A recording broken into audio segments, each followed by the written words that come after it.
Okay, next thing are the trucks themselves. One thing again which again is simply a case of learning by trial and error is how much play to allow on the trucks. There are two schools of thought. One is that you should have one truck fairly snug so it can only move in that direction, and have the other one loose to allow it to rock and to take up any unevenness in the track. I'm not sure. Maybe on a layout with good track that's possible. I think given some of the, particularly with the modular layout, where all our module joints are a bit, well, not all of them, but some of them are a bit suspect. I think you need a reasonable amount of play on both ends of the car to allow the trucks to adjust to the differences in the track and without derailing.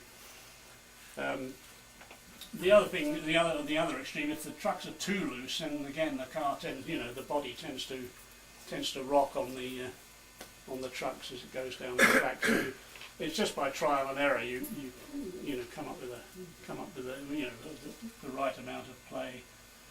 And it's simply on most cars where there's a screw holding the truck onto the body or the underframe, you can simply tighten and loosen the screw to get the necessary amount of play. The other thing that sometimes happens, and most cars are fairly free rolling, but sometimes you find one that for some reason push it down the track and it sort of very quickly comes to a stop. And one thing that may cause that is a bit of loose material or a bit of excess material inside the pockets in the axle frames. And there is a little tool which I think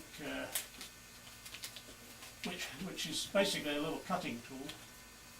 It's got a little cutter on one end which you install it in the frame in place of the wheel set. Simply squeeze the two sides together and turn it. And if there's any excess material in there, it will remove it, and it'll give you a nice accurate 60 degree socket.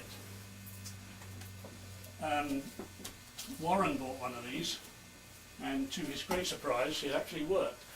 Because he said he had a truck that he discarded because it was not free rolling, and he said he used this little tool to clean out the sockets, and he said, lo and behold, it worked fine. So it is quite a useful tool, and I've used it.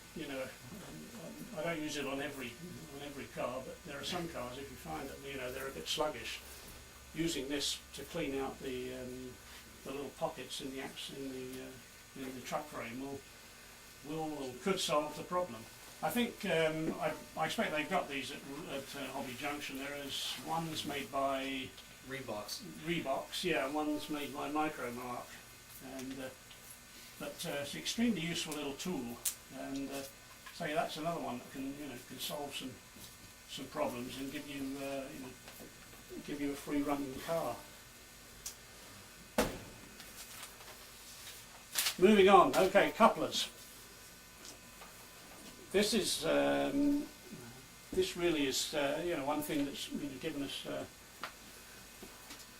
occasional problems, especially in our operating sessions. We've had and this happens all the time where cars for no apparent reason will uncouple, and quite often it's caused by the fact that the coupler height is not right. You've got the couplers are like this, so you go over a bump in the track and the end of one car goes up and the next one goes down, and lo and behold they part company. So it is important to get the couplers at the right height. I get most of the kits, or I guess at least up until a few years ago, all the kits came with the horn hook couplers, which invariably get replaced with a knuckle coupler, and for years this was the KD number 5 coupler, which fit almost everything. And over the years, KD had come up with a number of variations with short shanks, long shanks, offset shanks to cater for different mounting situations. Since I guess in the last few years, various other people, as Accurail, Bachmann, McHenry, Proto 2000, they all now have come up with their own versions of these knuckle couplers. But still, I mean, the KD coupler is still probably the most popular. The difference with some of the other couplers is instead of having the separate little phosphor bronze spring, they've got and that acts as a centering device. A lot of the other ones have now got they've got integral little whisker springs on the back of the coupler, which form the same function to center the coupler in the coupler box. The other thing is the KD couplers have got that tiny little phosphorus bronze spring on the outside that opens and closes the knuckle, which works very well until you have to replace one. I don't know if any of you tried to do that, but I think I lost about 9 before I managed to get the 10th one to actually fit without flying off into space. But there is a tool for that. Yeah, yeah. I was doing it on the and even with the on the end of a knife blade, and you get it on one end, and then suddenly it goes ping. Or even tweezers help to do it too. Yeah, tweezers work too. Some of the other couplers, in fact, most of the other ones initially did away with that spring and had just a little whisker, which just bore against the coupler and pushed it back into the closed position. My experience was they didn't work very well. They didn't work nearly as well as the KD couplers in that respect. Since then, I think both Bachmann and McHenry have gone to the coil spring. Even Proto. They have? Yeah. Okay.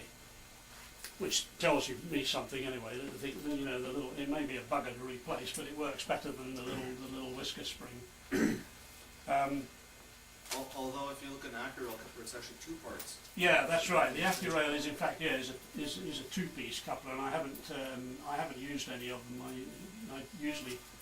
I use either if it's got the Bachmann couplers or the KDs. Those are the ones I use. The other ones I've replaced. Even Kato's are like that too. The what? Even Kato's coupler is like a is that right? The 2-piece? Yeah. Okay.